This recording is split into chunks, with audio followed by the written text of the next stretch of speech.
Here it is, the Arduino Humidity Controller that I built for my guitar room. I'll just give a brief overview before I get into explaining exactly what I've done. It sits astride the top of a wall bracket behind this guitar headstock. The case is 3D printed and is designed so that it just lifts off the wall bracket if I ever need to get at the circuit boards, or if I need to update the programming. On the front of the case is an LCD which displays the current temperature and humidity. Dependent on the current humidity level, it sends a signal across the room either to switch on this humidifier when the air is too dry, or to switch on this dehumidifier when the air is too damp. It sounds simple, doesn't it? So let's get into the detail. Hopefully though, I can demonstrate how I fixed a problem that was taking up too much of my life. So first of all, why do I need to control the humidity in my guitar room? And if I do, why can't I allow the humidifier and dehumidifier to just get on with it, and do their own thing? The answer begins with this 1972 Gibson J45D. It's a dreadnought shape rather than having the rounded shoulders of a standard J45. I bought this guitar in about 1987, and for 30 years it was the only guitar that I owned. It served me well, but it's had a tough life. It went around the local music sessions with me, and I have to admit that I didn't take enough care of it. It's got quite bashed and cracked down the years. And at one point I had to have it repaired by a local luthier because some of the bracing came loose on the inside of the belly. I always assumed, though, that all of these mishaps were as a direct result of my own negligence. We're about to find out, however, that my mishandling was not the cause of all of the problems with this instrument. Another point which is relevant to this story is that I play guitar in a variety of alternate tunings. And because this was my only guitar, it would often be retuned several times a day. In 2017 I decided to buy a few more guitars, so that I could leave them permanently in the alternate tunings that I use frequently. The first new guitar I bought was this Taylor, and that was quickly followed by this Loudon. Interestingly, the Loudon was supplied with a humidity meter in the case. The Loudon instructions stated that the guitar should be stored in conditions where the relative humidity was between 45 and 55%. I thought the humidity meter was a nice gimmick, and I put it away in a drawer and promptly forgot about it. 13 months later, when the Taylor was just outside of its warranty period, I noticed that some of the strings were buzzing when I was playing halfway up the neck. I didn't want to try and fix this myself, so I took the guitar back to the shop where I bought it, and asked the guy there if they could set it up for me. He used a device called a fret rocker and said he thought the issue was caused by the 12th fret being higher than the other frets.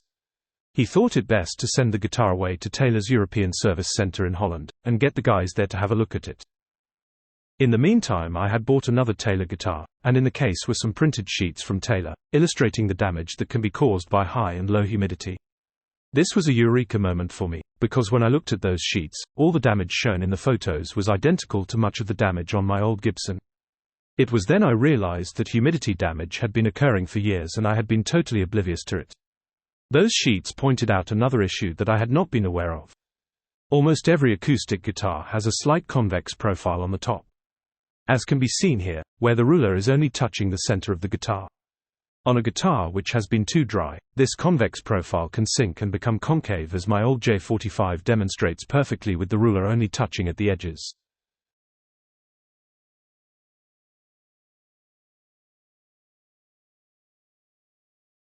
Incidentally, in around 2014, a friend had asked me to comment on some cracks she had noticed on the lacquer of her J45. At that time I had no idea of what the cause might be, and I couldn't offer any advice. In retrospect, I know now that this also was humidity damage, from that guitar being stored in too dry an environment. Eventually, my Taylor guitar came back from Holland, and I collected it from the shop. The Taylor technicians had reprofiled the fret, and I was pleased to learn that they hadn't charged me, even though the guitar was just out of warranty. However, they did return the guitar with a note, stating that this type of issue would usually be caused by the guitar being stored in an environment where the relative humidity was too high. So when I got home, I took the Loudon humidity meter out of the drawer and saw that the humidity was almost 70% in my music room. That's about 15% more than the recommended maximum. So now that I knew that two of my guitars had been damaged by humidity, I knew I had to fix this. I already knew that keeping a guitar in its case with a gel pack is a good way of protecting it from fluctuating humidity levels. But when you've got multiple guitars, it's quite inconvenient taking them in and out of cases. It would probably be easier to go back to retuning a single guitar. Therefore I want my guitars to be hung on the wall where I can easily get at them. And knowing that I needed to reduce the humidity in this room, I went out and bought a dehumidifier. Now, while this device is very good at removing moisture from the air, I immediately found that the humidity level displayed on the LCD disagrees somewhat from value shown by the Loudon humidity meter. Often the difference was as much as 10%, and sometimes it was higher. It was often impossible to arrive at a humidity level, where both devices were displaying a humidity which was within the 45 to 55% range that I was aiming for. I knew that I needed to know which device was showing the correct humidity. Or maybe they were both wrong. So bearing in mind the value of the guitars that were at risk, my initial solution was to buy more humidity meters, and hope that they all agreed with each other. And yes, they agreed. Sort of, within a couple of percent. It was enough to convince me that it was the dehumidifier that could not be trusted, and it was more complicated than that. I realized that the dehumidifier was not consistent in how much it disagreed with the humidity meters. Sometimes it would almost agree, and then the next day there would be a 10% difference. The one thing I was happy about was that whilst my various humidity meters did not agree exactly with each other, the differences between them were consistent from one day to the next, and therefore I could arrive at a sensible estimate of what the actual relative humidity was in my guitar room. Very soon though, it became quite tedious having to frequently change the setting on the dehumidifier in order to achieve the desired humidity. Okay, so now, fast forward a few months and now I have a new problem. Low humidity. From the almost 70% I had initially found in the months leading up to Christmas. The following springtime, it had dropped to 35%, which is way too dry. It seemed to me that there was little choice. I went out and bought a humidifier to try and bring the humidity back up to an acceptable level. As with the dehumidifier, I found that the humidifier was very good at putting moisture into the air, but I couldn't get it to consistently maintain a level which agreed with my meters. Sometimes I would dial in a 50% desired value. Other times, 45% and sometimes even 40%, to achieve an actual humidity between 45 and 55%. I realized that at least part of this problem was because the humidifier and dehumidifier were operating in a microclimate. i.e., they were measuring the humidity of air which they had already modified. This would at least partly explain why my meters on the other side of the room would give different values. There were two other problems also.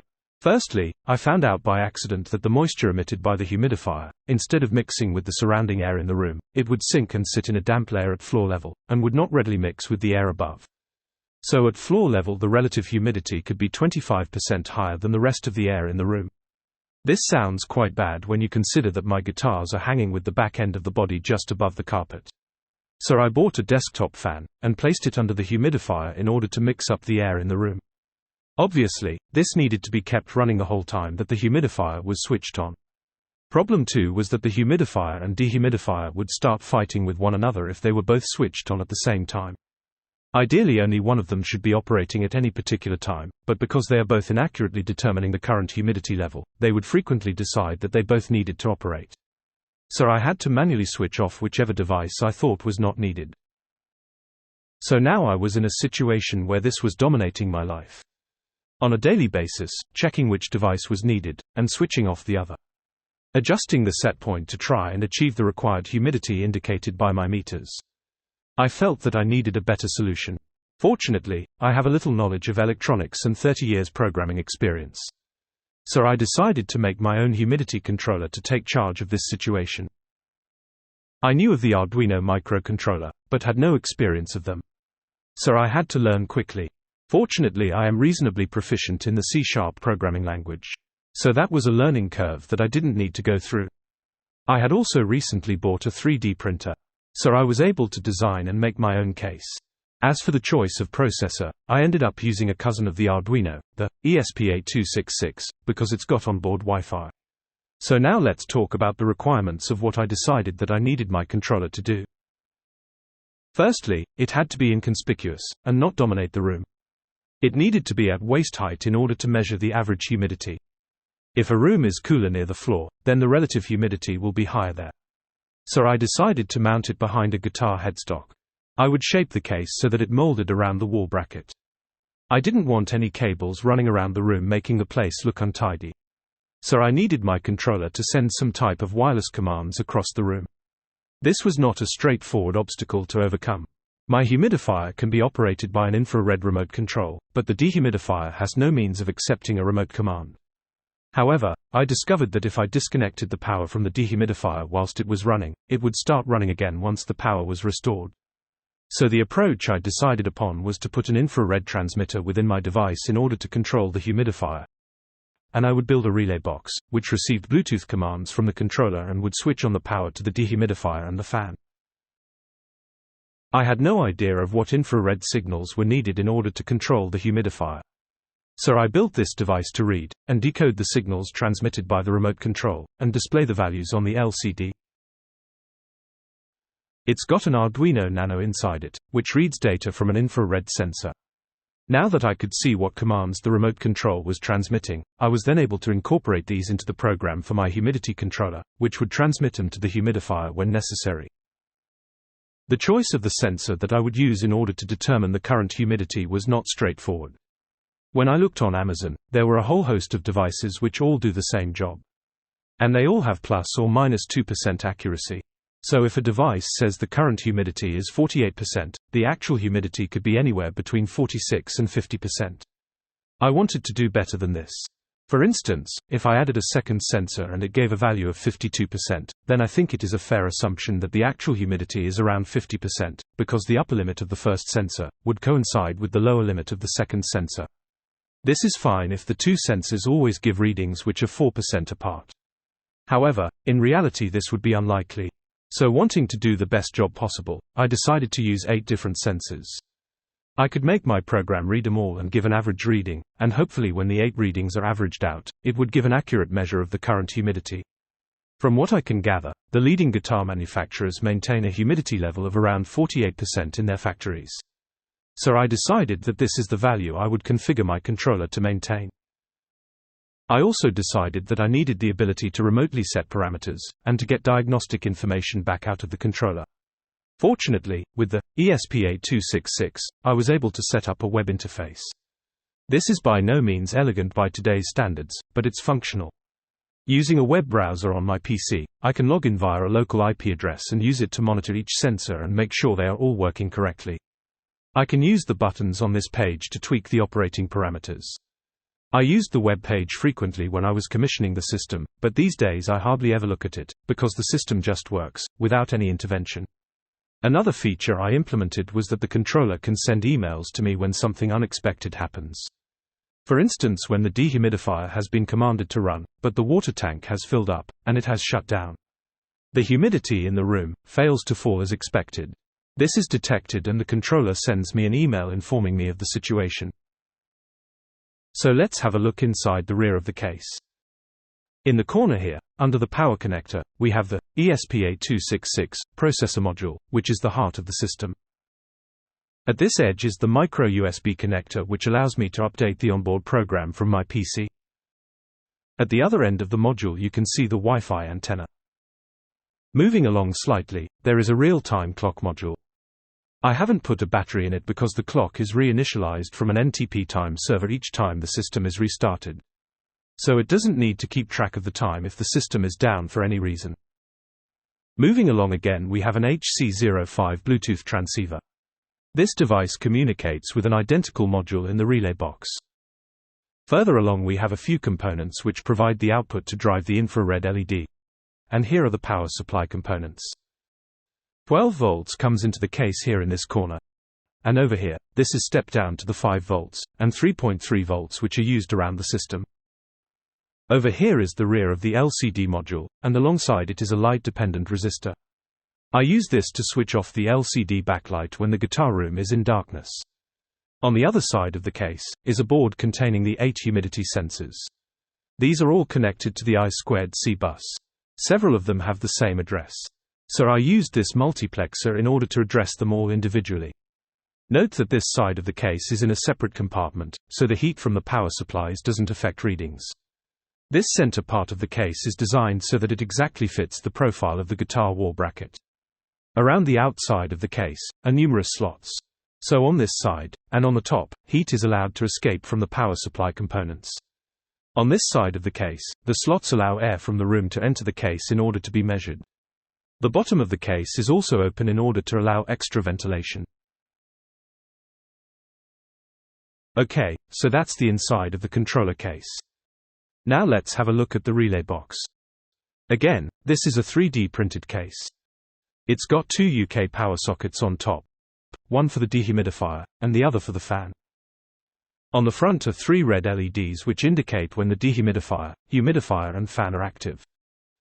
The humidifier is controlled with infrared, so it is not connected to this relay box, although for consistency, I've included an LED to indicate when it is active.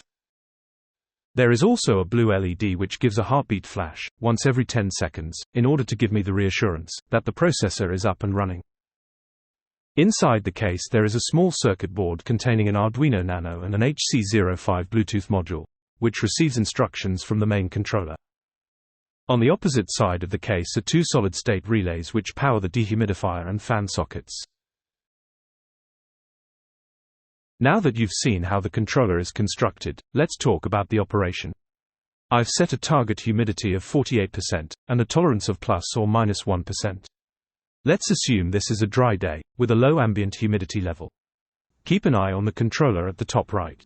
If the humidity reaches the lower limit of 47%, the humidifier and fan are switched on, and left to operate. The humidity level starts to climb, and when it has risen to the upper limit of 49%, the humidifier and fan are switched off again. It doesn't happen this quickly in real life. I've speeded up the process for the purpose of this video.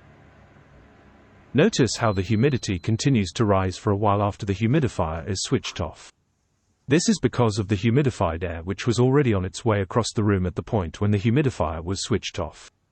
The controller measures this overshoot and will compensate by switching off the humidifier earlier next time. After it has peaked, the humidity will gradually fall again, and the process will repeat, with the humidity rising and falling 1% either side of the target I have set. Conversely, now let's assume that we have a day with high ambient humidity. If the humidity rises to the upper limit of 49%, the dehumidifier is switched on. And when the humidity has been reduced to 47%, the dehumidifier is switched off again. The humidity continues to fall for a short while. This is another overshoot situation, this time caused by dry air already on its way across the room at the point the dehumidifier was switched off. Again, the overshoot is measured, and the dehumidifier will be switched off earlier the next time. The humidity controller has been operating since September 2022.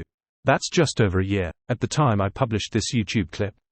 Did I need to spend all this time and effort creating it? Well, perhaps I could have found humidifiers and dehumidifiers which were more accurate. But that would have been expensive to try, and I might have ended up not improving the situation. What I did was relatively inexpensive, and I enjoyed the learning experience. Some of you will undoubtedly say that what I've done is overkill. I can't argue against that, apart from pointing out that I'm one of the few people in the world whose instruments are now stored in an environment where the humidity is consistently ideal. So now I can forget about the humidity level in my guitar room. It can be 30% or 70% relative humidity outside, but in my guitar room, I know the humidity is 48% all year round. I just need to make sure that the humidifier doesn't run out of water, and that the dehumidifier tank doesn't fill up. My problem is solved and I can concentrate on enjoying my guitar playing. Just one more thing before I finish. In the past, I had noticed that guitars can appear to have moods. Some days they would sound nice and crisp. Other days they sounded woolly and unresponsive. Or was it my ears playing tricks? After my controller had been running for a few months, I became aware that the sound from my guitars had been more consistent during that time. Then it occurred to me, could humidity affect the sound of a guitar? So I googled it and found yes. Absolutely. Dry guitars sound crisp and bright, and damp guitars sound woolly and muffled. So that's another upside to what I've done.